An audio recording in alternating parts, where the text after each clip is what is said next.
প্রিয় শিক্ষার্থী এবং প্রিয় ভিউয়ার্স, আসসালামু আলাইকুম। অ্যাকাউন্টিং সমান পানি চ্যানেলের পক্ষ থেকে তোমাদের সবাইকে জানাচ্ছি আন্তরিক শুভেচ্ছা অভিনন্দন। আমি মোহাম্মদ আকরাম হোসেন। আজকে আমি তোমাদের একটা বিয়ে বাড়ির গল্প বলবো। আমি কিছুদিন আগে আমার এক ছোট ভাইয়ের বিয়েতে গিয়েছিলাম। সেখানে যে আমরা অনেক মজা করলাম এবং অনেক খাওয়া দাওয়া হলো, খুব এনজয় করলাম।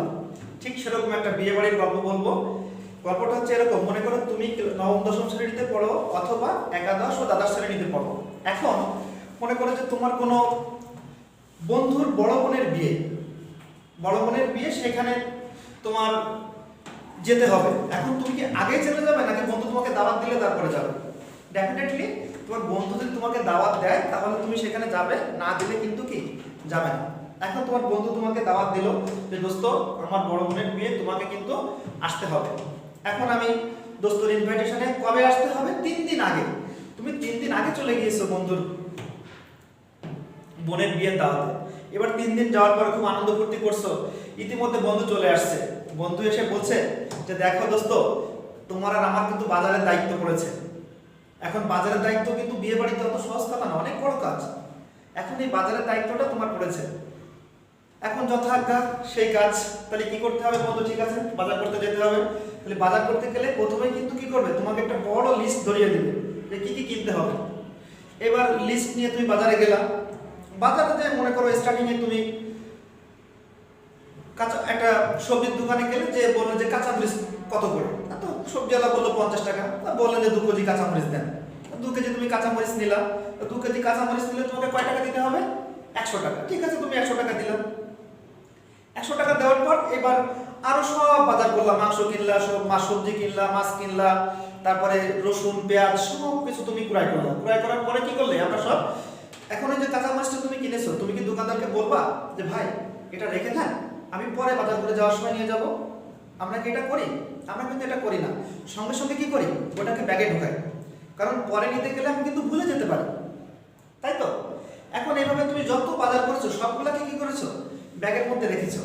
এবার ব্যাগের মধ্যে রাখার পর তুমি বাজারগুলো নিয়ে বাসায় চলে আসছো। বাসায় চলে আসার পর তোমার নেক্সট কাজ কি, সবগুলো কিন্তু আমরা ফ্লোরে ঢেলে দিয়েছি। ফ্লোরে ঢালার পরে এবার আচ্ছা, আমরা কি গরুর মাংসের মধ্যে খাসির মাংস একসঙ্গে রাখবো? তা কিন্তু রাখবো না। বাজারগুলোকে সব পৃথক করেছি।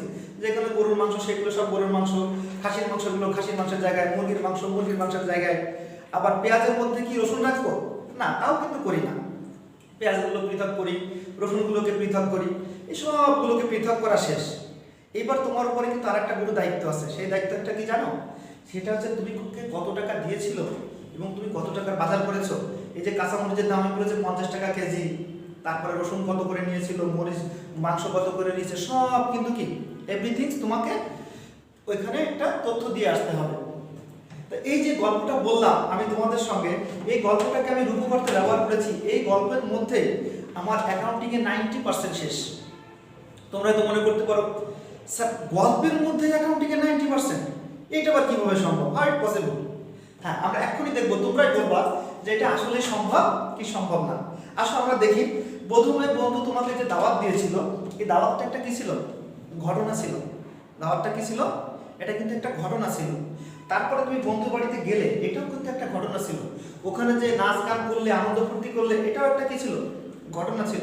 তোমাকে যে বাজার লিস্টটা দেওয়া হলো, এটাও কিন্তু একটা কি ছিল? ঘটনা ছিল। এরপরে তুমি বাজারে যে প্রথম কি কাজটা করেছো, প্রথম তুমি যে কাজটা করেছো সেই কাজটা হচ্ছে তুমি 2 কেজি কাঁচামরিচ কিনেছিলাম, মনে আছে? হ্যাঁ মনে আছে। আমরা কি করেছিলাম? 2 কেজি কাঁচামরিচ কিনেছিলাম। কত টাকা দিয়ে? 100 টাকা দিয়ে। আচ্ছা, যখন কাঁচামরিচটা 100 টাকা দিয়ে কিনেছিলাম, দেখো তো এখানে কয়টা পক্ষ? ক্রেতা তুমি ছিলে, বিক্রেতা আরেকজন ছিল। তার মানে কয়টা পক্ষ? 2টা পক্ষ।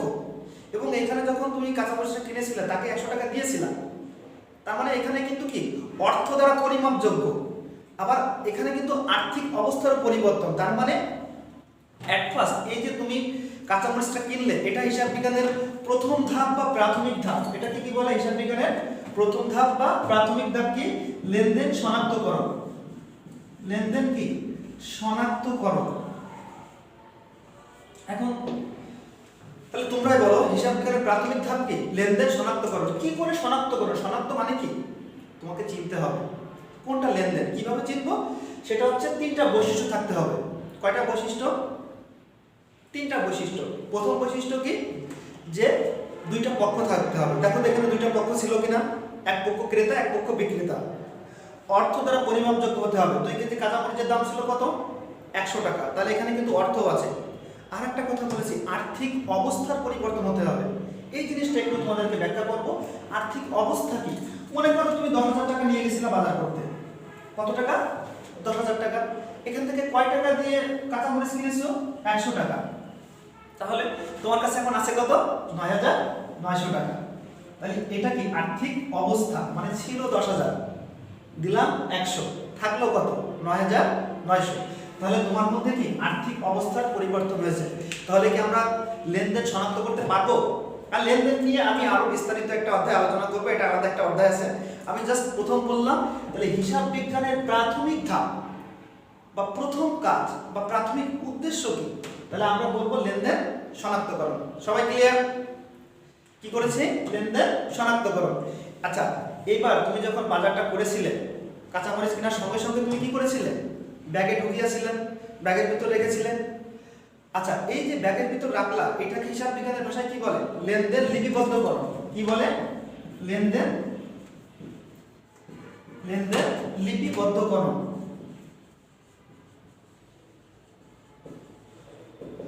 লিপিবদ্ধকরণ মানে কি, ওই যে তুমি ব্যাগে ঢুকালে, আর এই হিসাব বিজ্ঞানের ভাষায় লিপিবদ্ধকরণ মানে কি, লিখে রাখা। অর্থাৎ লেনদেন সংঘটিত হওয়ার সঙ্গে সঙ্গে এটাকে কি করতে হবে, লিখে রাখতে হবে। কেন লিখে রাখতে হবে? কারণ আমি যদি মনে করি পরে লিখবো, তাহলে আমি কিন্তু ভুলে যেতে পারি। যেমন কাঁচামরিচটা তুমি যদি মনে করতে যে দোকানদার ভাই আপনার কাছে রেখে দেন, আমি পরে যাওয়ার সময় নিয়ে যাবো, তাহলে কিন্তু অনেক সময় কি আমি এটাকে ভুলে যেতে পারতাম। তাই লেনদেন সংঘটিত হওয়ার সঙ্গে সঙ্গে কি করতে হবে, লিপিবদ্ধ করতে হবে। এই লিপিবদ্ধকরণের আবার কয়টা ধাপ আছে, 3টা। এইটা একটু আমরা ভালো করে বুঝবো। লিপিবদ্ধকরণের কয়টা ধাপ, আমার সঙ্গে বলো সবাই, 3টা। কি কি? প্রথম হচ্ছে লেনদেন বিশ্লেষণ। প্রথম ধাপ কি, লেনদেন বিশ্লেষণ। লেনদেন বিশ্লেষণ, প্রথম ধাপ লেনদেন বিশ্লেষণ। দ্বিতীয় ধাপ কি, জাবেদাভুক্তকরণ।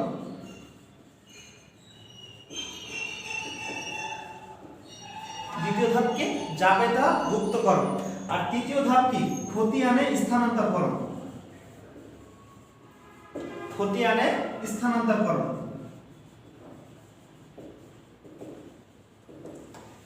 দেখো এইবার আমি যে তোমাদেরকে গল্পটা বলেছিলাম আরেকবার একটু স্মরণ করে দিই। প্রথমে আমরা কিন্তু লেনদেনটাকে শনাক্ত করে কি করলাম, লিপিবদ্ধ করলাম। এই লিপিবদ্ধকরণ আবার কয়টা কাজ করে, 3টা কাজ। যেমন তুমি বাজার থেকে যখন সমস্ত বাজারগুলো করে বাসায় নিয়ে আসছিলে, খোদরে ঢেলিতে কি করেছিলে, এটাকে ভাগ করেছিলে। মরিচগুলোকে আলাদা করেছিলে, তারপরে রসুনগুলোকে আলাদা করেছিলে, পেঁয়াজগুলোকে আলাদা করেছিলে, গরুর মাংসকে পৃথক জায়গায় রেখেছিলে, খাসির মাংসকে। দেখবে এটাকে বলা হয় কি, শ্রেণীভুক্তকরণ। তার মানে কি, খতিয়ানে স্থানান্তরকরণ। তাহলে খতিয়ান বলতে আমরা কি বুঝবো হিসাব বিজ্ঞানের ভাষায়, শ্রেণী বিন্যাস করা, মানে একই জাতীয় হিসাবগুলোকে কি পৃথক পৃথক করা। এটা গেল। এইবার হচ্ছে আসল ধাপ, এটাকে হিসাব রক্ষণও বলা হয়। এটাকে কি বলা হয়, হিসাব রক্ষণ। কাকে, লেনদেন লিপিবদ্ধকরণকে। কারণ হিসাব রক্ষণ মানে কি, হিসাব রক্ষণ মানে কিন্তু লিখে রাখা। লিপিবদ্ধকরণের আরেক নাম কি, যদি আমাদেরকে কেউ জিজ্ঞাসা করে লিপিবদ্ধকরণের আরেক নাম কি, তাহলে হিসাব রক্ষণ। আমরা কি বুঝতে পেরেছি? আমার মনে হয় আমরা বুঝতে পেরেছি।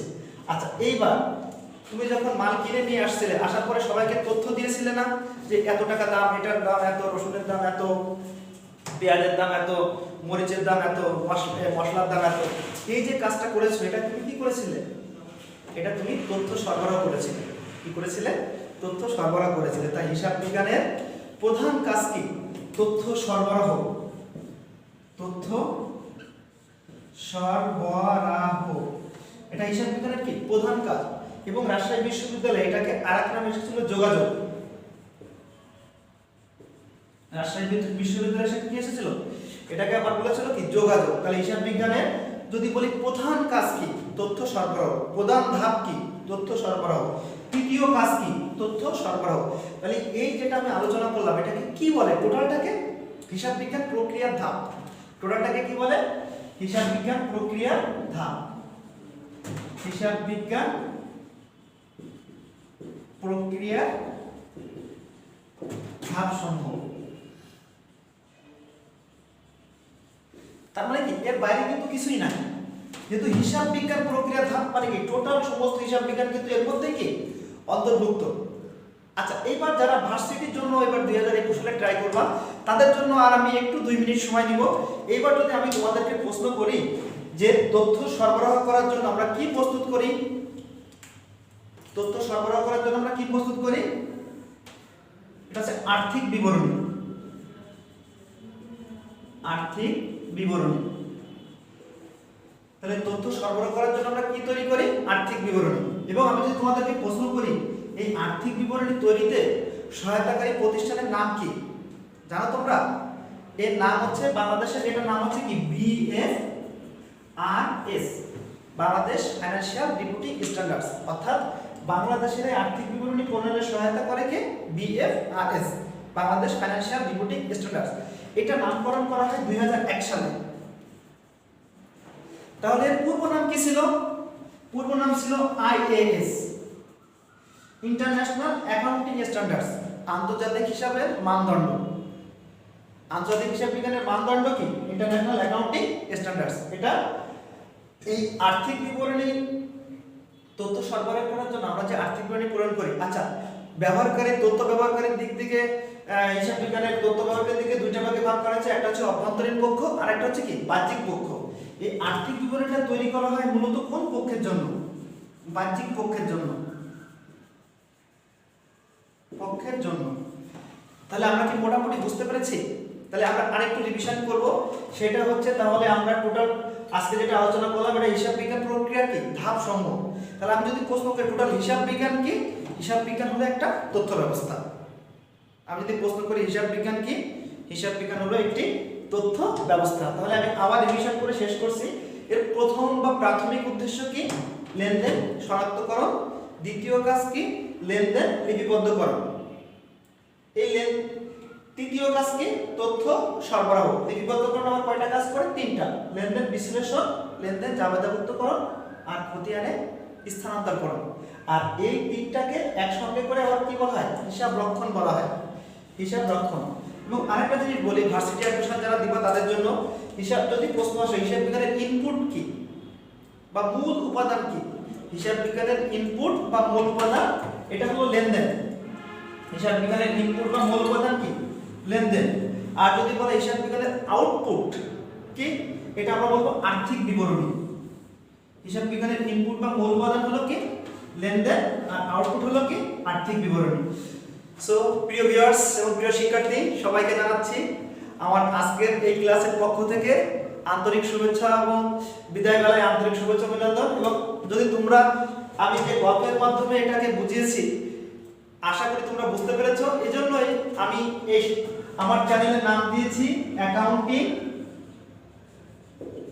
সমান ইজিক্যাল টু কি? অ্যাকাউন্টিং ইজিক্যাল টু পানি। এবং আমি তোমাদেরকে হিসাব বিজ্ঞানের যত অঙ্ক আছে ইনশাআল্লাহ একটি সূত্রে শিখিয়ে দেব।